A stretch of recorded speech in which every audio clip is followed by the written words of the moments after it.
Olá, seja bem-vindo ao nosso estudo de hoje. Uma das verdades mais solenes e gloriosas encontradas na Bíblia é a respeito da segunda vinda de Cristo. Desde que nossos primeiros pais, Adão e Eva, deram seus primeiros passos para fora do jardim, essa tem sido a esperança de toda a raça humana. O dia em que Cristo voltará para colocar todas as coisas no seu plano original, restaurar assim como Deus desejava na criação do homem. Hoje nós iremos aprender um pouquinho mais sobre a segunda vinda de Cristo.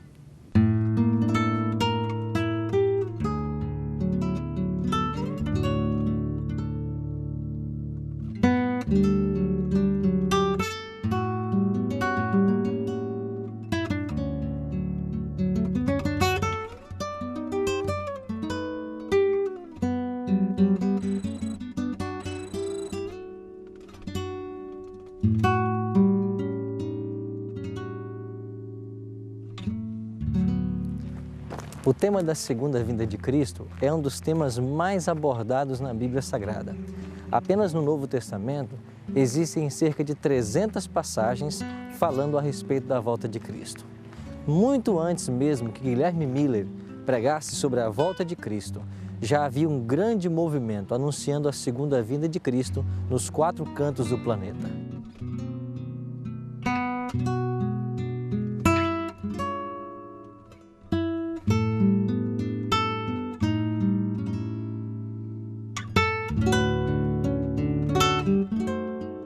E esse local onde nós estamos, Elbury Park, tornou-se um ponto fundamental, porque a partir daqui os estudos influenciaram homens e mulheres a se posicionarem a respeito dessa verdade.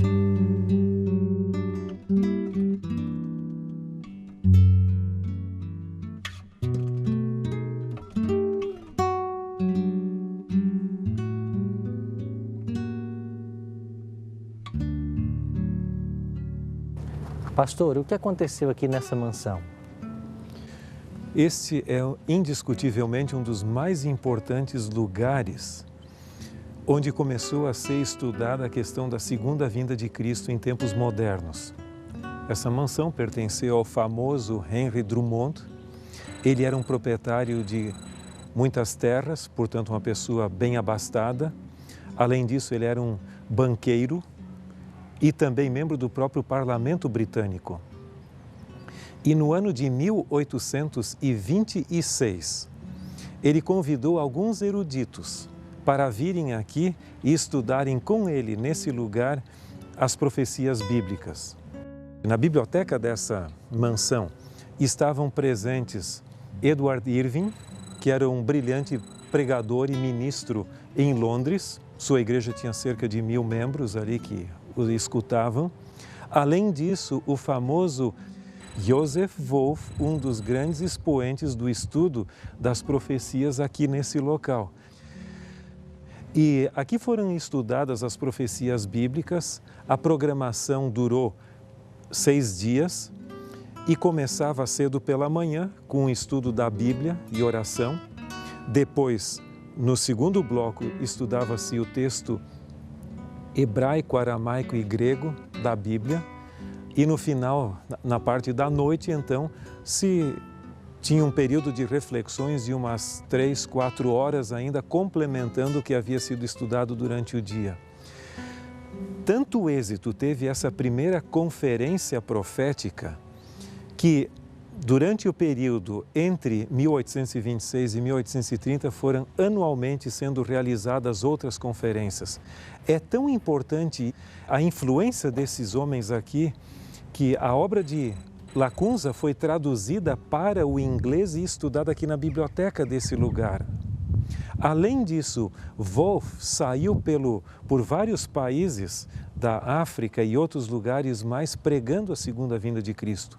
Eu pessoalmente estive, certa ocasião, em Haifa, em Israel, e visitei a sede mundial da fé Bahá'í. E eu perguntei à secretária que atendia ali, o que significa o ano de 1844 para vocês? E ela disse, é simples, foi o ano em que começou a restauração da verdade. E eu perguntei, e de onde vocês tiraram essas ideias? E então eles me disseram, aqui vieram pregadores mileritas e nos ensinaram essas verdades. Depois eu descobri que não eram mileritas, mas era Joseph Wolff, um dos grandes expoentes do estudo das profecias aqui nesse local.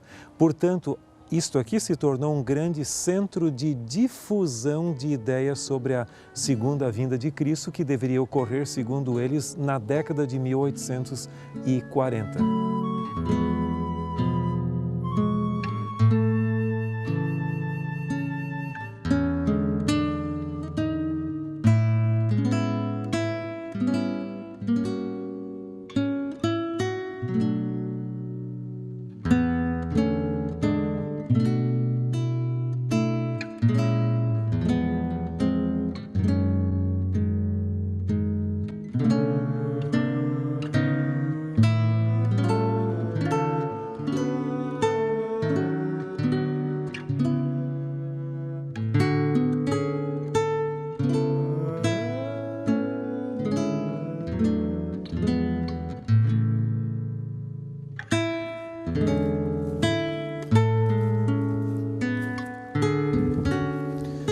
Nessa pequena igreja, Irving chegou a ser pregador. Ele pregou alguns sermões aqui, mas em realidade o ambiente é pequeno e posteriormente Henry Drummond construiu uma igreja bem maior, chamada de Igreja Apostólica, da qual Irving foi pastor. Pastor, que fatores contribuíram para o surgimento do grande movimento do Segundo Advento? Existem vários fatores. Um deles, obviamente, é o fato da Bíblia ser disponível para as pessoas. E na Bíblia nós temos inúmeros textos que falam a respeito da segunda vinda. Mas, historicamente, talvez o mais importante componente ou evento que realmente desencadeou um interesse muito grande no estudo das profecias bíblicas foi o aprisionamento do Papa em 1798, ao término dos 1260 anos de supremacia papal. Quando os exércitos franceses, liderados pelo general Berthier, levaram o Papa para a prisão e ele saiu do Vaticano, muitas pessoas chegaram à conclusão que isso deveria ter um significado profético especial e começaram a estudar as profecias. Leroy Froom, na sua famosa obra intitulada A Fé Profética de Nossos Pais, em inglês, ele menciona que daquele período até o final do século XVIII, o interesse estava no período dos 1260 anos, também mencionados no texto bíblico como tempo, tempos e metade de um tempo, ou, no caso, 42 meses, expressões semelhantes que se referem ao mesmo período de tempo. Mas a partir do início do século XIX, o foco do interesse profético mudou daquele período para as 2.300 tardes e manhãs que nós encontramos em Daniel capítulo 8, verso 14. E o santuário será purificado. O termo no original significa não apenas purificado, mas também restaurado e vindicado. E nesse sentido, houve todo um despertamento mundial. É óbvio que na literatura, talvez a literatura de fala inglesa, britânica e americana foi a que mais atenção deu a esses períodos proféticos e ao estudo do término disso, e chegando-se à conclusão de que Jesus deveria retornar na década de 1840.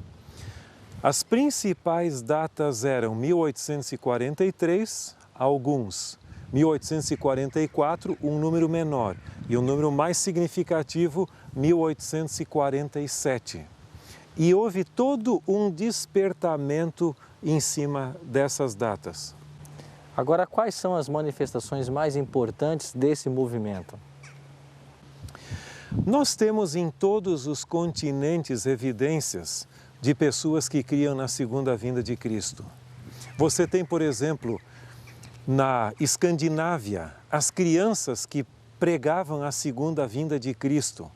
Você tem aqui, que estiveram nesse local onde nos encontramos, Irving, que foi um grande pregador da segunda vinda de Cristo aqui na Inglaterra.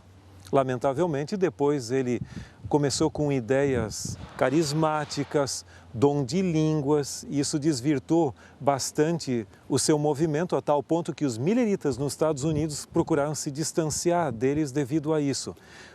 José Wolff viajou por muitos países da Europa e também da África pregando a segunda vinda de Cristo e deixando essa centelha de esperança nesses locais.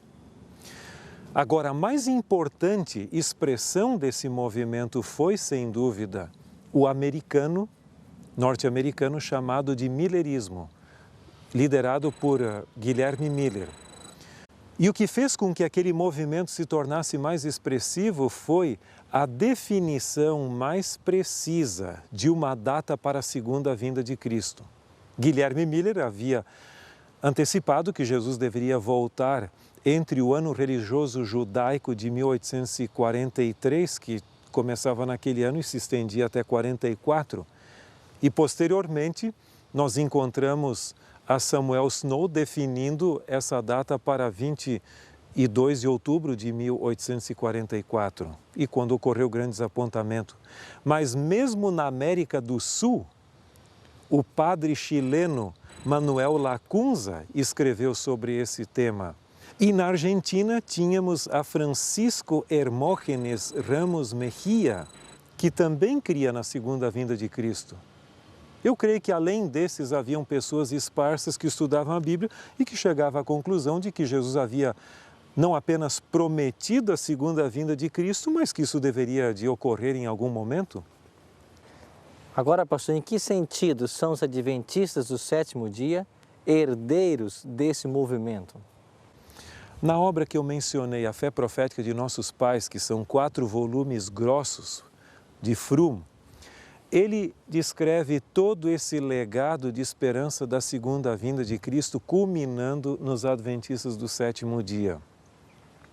Em realidade, nós somos herdeiros dessa esperança. Enquanto algumas dessas denominações e pequenos movimentos aqui e ali já se extinguiram, os adventistas continuam pregando com entusiasmo a segunda vinda de Cristo. Agora, há uma diferença. Alguns dos que criam no fim do mundo e na segunda vinda de Cristo, criam que isso ocorreria após o milênio. Então, os adventistas do sétimo dia são herdeiros dessa fé que coloca a segunda vinda de Cristo como iniciando o milênio de 1000 anos descrito em Apocalipse capítulo 20. Além disso, os adventistas do sétimo dia são praticamente os únicos, ou o movimento mais importante, que crê que o milênio não vai ser aqui na terra, como muitos cristãos creem, mas que ele será no céu e que ao fim dos 1000 anos é que os remidos virão e habitarão nessa terra renovada.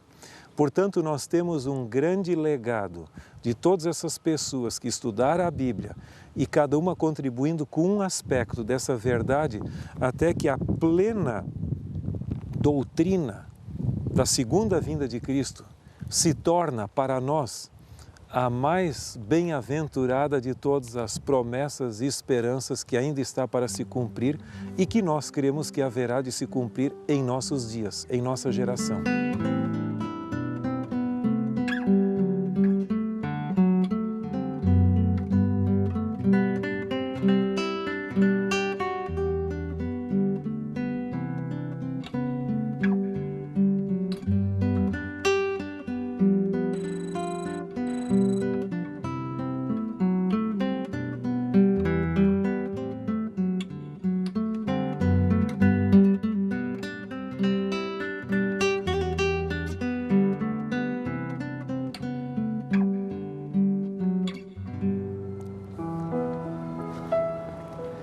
Estamos aqui no cemitério de Burhan Fields, no centro de Londres, junto à sepultura de John Bunyan. Pastor, quem foi esse homem? John Bunyan era natural de Bedford, Inglaterra. Ele nasceu no ano de 1628 e faleceu em 1688. E ele se tornou um pregador, mas por não ter licença para pregar, ele acabou sendo preso no ano de 1660. E na prisão, ele escreveu alguns materiais interessantes, entre eles a sua famosa alegoria do O Peregrino. Esse livro foi traduzido para mais de 100 línguas e tem circulado amplamente no mundo cristão. Até mesmo Ellen White faz alusão a esse livro como sendo um clássico muito inspirador. Em realidade, através dessa alegoria de O Peregrino, ele descreve a caminhada do cristão desde a cidade da destruição até a cidade celestial, ou seja, o céu. E ao longo do caminho, o peregrino se defronta com pessoas e lugares que representam as virtudes cristãs e pessoas que o animam em sua caminhada ao céu, e também dificuldades e obstáculos e vícios que procuram desanimá-lo em sua caminhada cristã. A doutrina da segunda vinda de Cristo, de forma visível, literal e pessoal, tem sido obliterada por falsos ensinos que não têm o apoio da Bíblia. Entre estes está a crença no arrebatamento secreto. Pastor, e a doutrina do arrebatamento secreto? Tem ela fundamento na Bíblia? Os assim chamados dispensacionalistas, que dividem a história bíblica em várias dispensações diferentes e que creem no arrebatamento secreto, buscam justificar sua teoria em 1 Coríntios capítulo 15, verso 51, onde lemos: Eis que vos digo um mistério, nem todos dormiremos, mas transformados seremos todos. Para eles, o mistério seria de que haverá um arrebatamento secreto da igreja antes da segunda vinda de Cristo, para Cristo reinar em Jerusalém com os judeus. Mas você pode ler o texto bíblico e você não encontrará nenhum fundamento bíblico para essa ideia. Além disso, eles dizem que no cronômetro divino, as 70 semanas mencionadas em Daniel capítulo 9, continuaram até o término da 69ª semana. E então o cronômetro divino cessou e está desativado até hoje. E só vai começar quando o arrebatamento ocorrer, e depois do final daquela 70ª semana, Jesus vai voltar literalmente para reinar nesse mundo.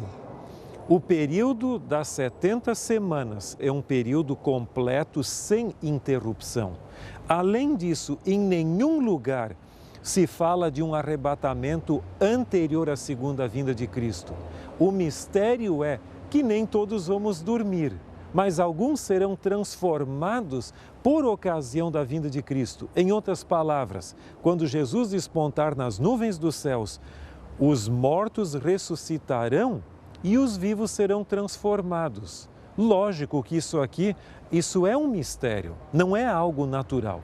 Como alguém que está na sepultura e que já em estado de plena decomposição vai ressuscitar? E além disso, como alguém vivo vai ser transformado de um corpo mortal a um corpo de glória? Mas, biblicamente, o evento da segunda vinda de Cristo é um evento único. Ele é anterior ao milênio, ele é literal e é visível, porque em Apocalipse capítulo 1, verso 7 diz que eis que vem com as nuvens e todo olho verá. Os justos vivos, quer sejam eles judeus ou gentios, de todas as nações, serão levados para o céu. Durante o milênio, a terra permanecerá completamente desolada. Não vai haver uma segunda oportunidade de pregação do Evangelho aqui nesse mundo, ou as 3 mensagens angélicas de Apocalipse 14, ou seja o que for. Em realidade, a terra permanecerá desolada. E depois do milênio, os justos retornarão a esta terra e aqui será sua morada definitiva. Mas a ideia do arrebatamento secreto não tem qualquer fundamentação bíblica. Agora, pastor, entre o mundo em que nós vivemos e o céu que nós esperamos, existe o evento da volta de Cristo. O que a palavra de Deus nos ensina a respeito da segunda vinda de Cristo a essa terra? Nós temos muitos textos que falam de que Jesus haveria de voltar uma segunda vez. Nós encontramos, por exemplo, no Evangelho de João, capítulo 14, versos 1 a 3, a promessa clássica: não se turbe o vosso coração, credes em Deus e crede também em mim.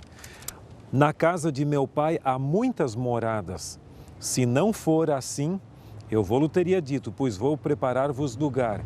E quando eu for e vos preparar lugar, voltarei e vos receberei para mim mesmo, para que onde eu estou, estejais vós também. Então Jesus prometeu realmente que ele não se contentaria apenas em visitar esse mundo aqui, viver 33 anos aqui, deixar os seus ensinos, fazer o bem para as pessoas, mas ele gostaria de levar os seus filhos, aqueles que forem fiéis, também para uma pátria superior, uma pátria celestial. Nós estamos aqui nesse cemitério, com tantas sepulturas desgastadas já pelo tempo, e Jesus não veio. Mas essa promessa da segunda vinda, ela permanece tão latente, tão confortadora e tão real como quando foi proferida pelos próprios lábios de Cristo. Agora, pastor, por que o cristianismo se afastou tanto dessa doutrina ensinada na Bíblia? O maior problema para a crença na segunda vinda de Cristo é a teoria da imortalidade natural da alma. Até visitando as sepulturas, eu encontrei uma que dizia que o indivíduo descansou na bela ou bendita esperança da imortalidade. Só que, provavelmente, quem escreveu aquela lápide não tinha o conceito bíblico de imortalidade, mas o conceito grego, que coloca a imortalidade como natural. Até mesmo Platão, na sua obra A República, ele fala na imortalidade da alma. Então, muitas pessoas creem que a pessoa, quando morre, já vai para o céu ou para o inferno. Mas o texto bíblico diz que os mortos justos permanecerão na sepultura até a volta de Cristo. Agora, quão importante ou quão relevante é essa doutrina para os cristãos modernos? Nós temos em Mateus capítulo 24 e Lucas capítulo 21, e outros textos complementam, uma série de sinais que indicam a breve volta de Cristo. Nós temos sinais gerais, coisas que sempre ocorreram, como terremotos, guerras, rumores de guerras, fome, pestes, etc. E que, dada a sua intensificação, se tornariam sinais da segunda vinda de Cristo. Agora, nós temos também sinais especiais ou específicos, como, por exemplo, o grande terremoto, que nós cremos que se cumpriu com o terremoto de Lisboa. Nós temos também evidências do escurecimento do Sol e da Lua, que ocorreram na Nova Inglaterra, e você tem a queda das estrelas. Tudo isso são coisas do passado e que apontavam para o tempo do fim. Se estudarmos atentamente esses sinais descritos aqui, no contexto do mundo em que vivemos, nós chegamos à conclusão que estamos vivendo num momento muito solene da história humana e que, cremos nós, esse glorioso evento da segunda vinda de Cristo há de ocorrer em nossos dias. Muitos queriam ter visto ao longo da história humana o que nós estamos vendo. E nós estamos vendo o cumprimento literal de todos esses sinais. Precisamos ainda aguardar a finalização da pregação do Evangelho, mas creio eu que isso ocorrerá de maneira sobrenatural, com a intervenção divina, usando instrumentalidades humanas que serão realmente capacitadas pelo Espírito Santo. A igreja terá um reavivamento, mas creio eu que o mundo já está preparado para os eventos finais. Agora depende do nosso envolvimento. Agora, esperamos, acho que você e eu e todos os demais, que esse glorioso evento finalmente ocorra em nossa geração. E que maravilha vai ser quando Jesus despontar nas nuvens dos céus e nossos próprios olhos puderem ver a Jesus vindo com poder e glória para a salvação eterna de todos nós. Como é ensinado na obra de John Bunyan, nós somos verdadeiros peregrinos nessa terra, mas estamos caminhando para uma pátria celestial. E a volta de Cristo a esse mundo será o evento máximo e mais caro de nossas esperanças, quando tudo aquilo que nós almejamos finalmente vai se concretizar. Tem você essa esperança em seu coração? Está você se preparando para a volta de Cristo a essa terra?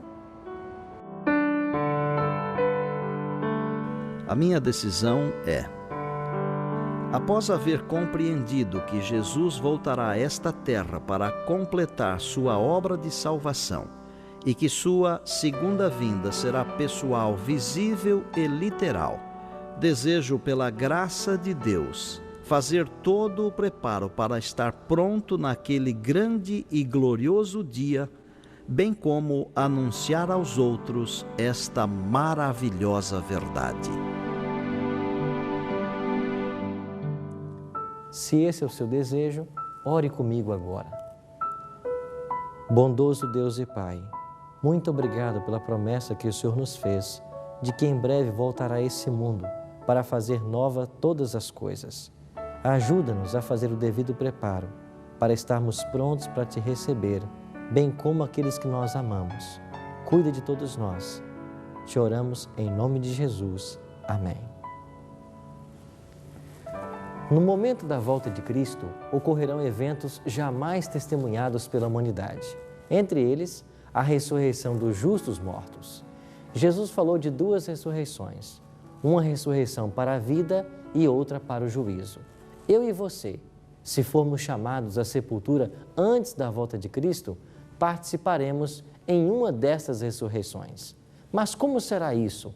Como pode alguém que morreu há anos, décadas, milênios, ter o seu corpo restaurado? Isso veremos em nosso próximo encontro. Até lá, que Deus o abençoe.